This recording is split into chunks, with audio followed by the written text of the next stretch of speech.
Olá a todas e a todos, estamos aqui para mais um podcast do Conselho Regional de Lisboa, o Pode Esclarecer. Hoje iremos falar sobre rapto internacional e violência nas crianças e temos connosco, novamente, com grande gosto, a doutora Isabel Oliveira, que no fundo acabou por ser uma das melhores conversadoras que tivemos até agora neste nosso Pode Esclarecer. E por isso eu começo logo por passar a palavra com uma pequena questão que encerra, diria eu, 2 ou 3 premissas. A primeira, que até falámos antes do início deste podcast, que é a origem disto tudo, destes problemas dos raptos e das violências, também terá muito a ver com a ideia romântica que todos temos de um amor e uma cabana, que era mais do que suficiente para conseguirmos aguentar uma vida a 2, a 3 e a 4, dependendo do número de crianças que depois forem surgindo. De facto, essa ideia romântica todos ainda a temos, ou pelo menos numa fase da nossa vida ainda a temos, e a vida às vezes encarrega-se de nos demonstrar que não é bem assim. Concorda, doutora? Nós estávamos exatamente a falar sobre isso e muito agradecida por de novo este convite. A nossa anterior conversa foi muito boa e eu espero que esta também o seja. Eu tive um professor que me dizia assim: diz-me como é que foi o teu casamento, eu vou-te dizer como é que vai ser o teu divórcio.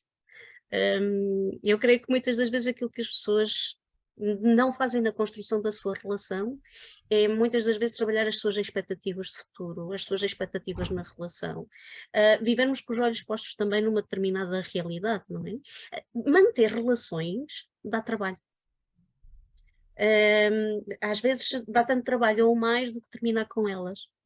Terminar Sim. com elas traz aquele ponto de vista um bocadinho mais azedo, mas mantê-las, cuidá-las, alimentá-las dá imenso trabalho. E implica que somos capazes de olhar, de estar com o outro, não colocando nele tudo aquilo que são as nossas expectativas pessoais, do nosso próprio sucesso, do melhor que há em nós. Nós gostamos de ver no outro tudo isso, não é? Mas o outro também tem defeitos, nem sempre estamos bem dispostos, nem sempre há uma boa decisão. Às vezes todos cometemos erros, e a nossa incapacidade de lidar com o erro no contexto da relação, às vezes, leva-nos a pontos em que acho que destruímos a cabana, não é? Não destruímos só a relação, E depois construído o também, amor, mas destruímos a cabana. e também diria que nós acabamos por ter um problema acrescido que até passa no próprio título deste podcast, que é rapto internacional, ou seja, o aparecimento dos fluxos migratórios, que intensificou-se nos últimos anos. As redes sociais cada vez tornam a globalização mais óbvia, mais evidente e mais fácil estabelecer relacionamentos transfronteiriços. E, Sim. naturalmente, no âmbito da família, isso vai trazendo problemas acrescidos, que há pouco referia, antes de entrarmos aqui no ar, que têm a ver com as diferenças culturais. Como é que isso se verifica com as crianças e com os raptos e tudo o que temos, no fundo, como objeto deste nosso podcast? Realmente é assim, que um casal transfronteiriço, vamos chamar-lhe assim, internacional. E eu estava-lhe a contar exatamente o exemplo que eu tinha tido numa mediação familiar entre um senhor britânico e uma senhora chinesa. E das vezes percebermos, não é? Que no domínio daquilo que é a língua franca, ou do que são as expectativas na relação, e este era um casal que andava de país em país. Ou seja, eram professores internacionais e, portanto, mudavam normalmente de 2 em 2 anos, 3 em 3 anos, não viajaram apenas pela Europa, viajaram também por África. E de repente temos uma situação de um determinado desgaste, se quiser, porque são 2 pessoas que têm 2 crianças, que estão num contexto sociocultural que não é o seu, no qual se tem de adaptar. A constante readaptação a diferentes contextos socioculturais, que trouxe alguns problemas na relação, trouxe alguns problemas que acabaram por ser ligados a dependências e trouxe alguns problemas que acabaram por causar situações de violência. E de repente tudo isto, não é? Quando eles decidem, ok, terminamos a relação, mas ela diz assim, mas eu agora vou-me embora. Eu tenho família num outro país da Europa e não quero estar aqui contigo. E de repente, o que é que fazemos? E temos duas pessoas que culturalmente são bastante diferentes, apesar de toda esta, da quantidade de viagens. Por exemplo, a forma como ela tinha de achar como é que se deviam educar as crianças, como é que devia ser o comportamento dele com elas. Tinham dois mundos diferentes. Se estes mundos diferentes, numa relação em que se dão bem, já chocam, estes mundos chocam verdadeiramente quando dizemos assim, a relação terminou e eu agora quero seguir a minha vida e quero ir para um país onde eu vou ter rede de apoio, rede familiar, onde vou ter alguma companhia, onde vou ter quem me ajude, onde vou ter com quem me dê uma base de afeto e alguma segurança. E de repente eu tenho uma situação que não lhe posso chamar naturalmente rapto parental, porque em mediação eles estavam a conseguir conversar, mas tenho uma situação que é bastante fluida, não é? E eu diria que um bocadinho difícil de gerir Mas nestes aspectos. como é que se consegue? Já vamos para outra fase que também acontece e que é aquela situação em que alguém não fica contente com a decisão do tribunal relativamente à guarda e pura e simplesmente decide fugir com uma das crianças ou com as duas ou o que for. Mas pegando nessa situação que acabou de falar, como é que pode funcionar quer o papel do advogado, quer o papel da mediação quando temos uma situação que em si encerra todas as virtualidades para, desculpe uma expressão, correr mal? Sim, sim, tem todas as virtualidades para correr mal. E tem todas as virtualidades para correr mal, e repare numa questão essencial. E para correr mal, quando um deles ou os dois estão num país que para eles é estrangeiro, onde não se sentem ainda à vontade, ou não se sentem compreendidos a nível sociocultural, por exemplo, têm algumas dificuldades, quer em se expressar na nossa língua, em compreender as nossas atitudes e os nossos comportamentos, o que para um advogado ou para um mediador português isto também pode ser muito difícil, ou seja, como lidamos com esses clientes a partir do seu mapa social, a partir da forma como eles olham para o problema, que pode ser absolutamente diferente da nossa. E onde, por vezes, inclusivamente, não sentem como legítima a posição, por exemplo, de um tribunal português. Porque não sentem que possa ter autoridade sobre si ou sobre os seus filhos. Não era a primeira vez que eu ouvia isto. Portanto, quais são as dificuldades para um advogado? Eu diria que mais do que a questão de trabalhar com diferentes, ou poder ter a necessidade de trabalhar com diferentes aspectos jurídicos de um país para o outro, a dificuldade do que é o dominar uma língua, e mesmo quando domina a língua, temos contextos de significado que são diferentes. E às vezes nós podemos achar que estamos a falar um inglês fabuloso, mas do outro lado estão a ter uma interpretação muito diferente daquilo que nós estávamos a dizer. Vou-lhe falar muito rápido de uma dificuldade que eu tive nesta mediação. De repente, ele diz-me que eu não estava a ser imparcial, porque estava a repetir mais vezes aquilo que ela dizia do que aquilo que ele dizia.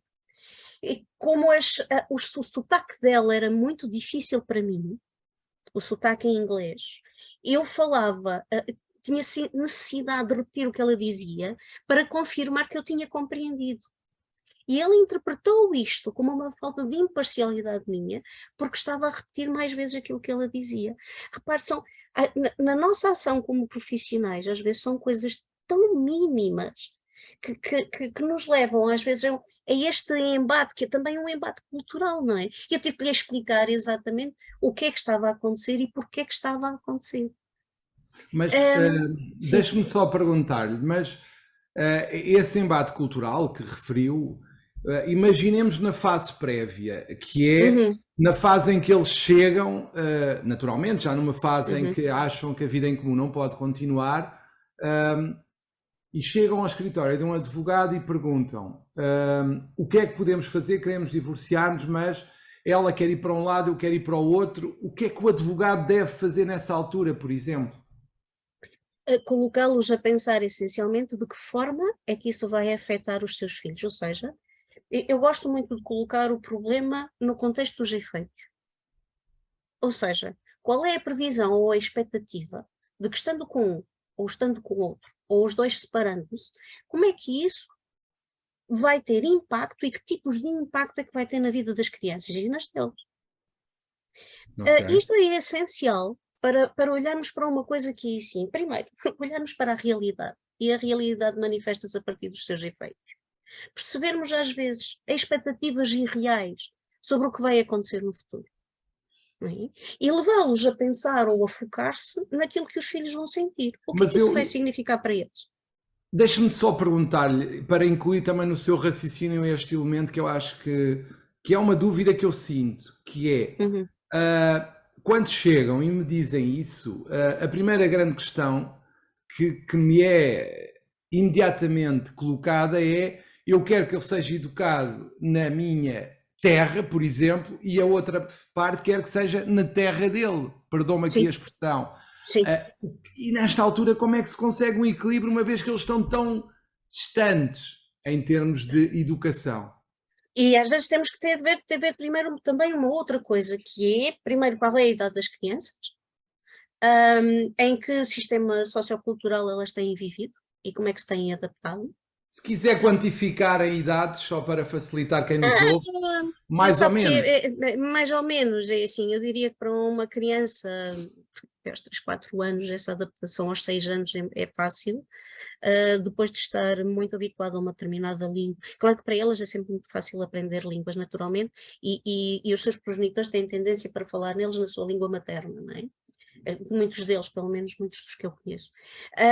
Agora, quando nós estamos a evoluir, por exemplo, para a pré-adolescência, adolescência, vamos encontrar aí outro tipo de dificuldades, mas também vamos ter que encontrar vozes que eles vão ter que escutar, Certo.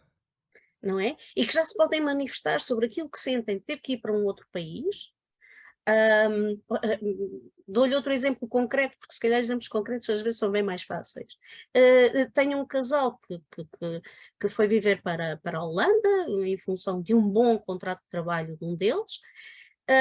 O outro deixou o seu trabalho em Portugal, em stand-by, e disse: Eu vou contigo.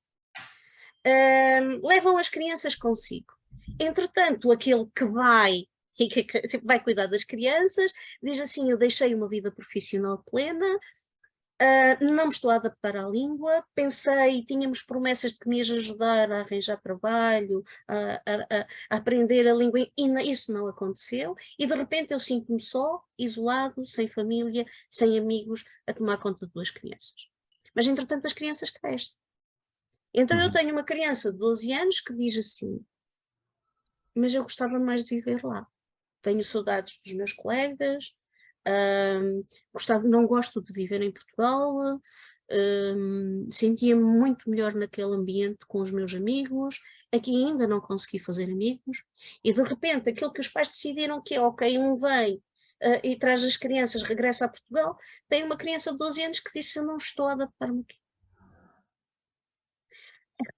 E aqui a grande dificuldade, não é? Porque era aquilo que também dizia: aqui há algumas questões de saúde mental, eu diria que há questões de gestão emocional, de autorregulação emocional.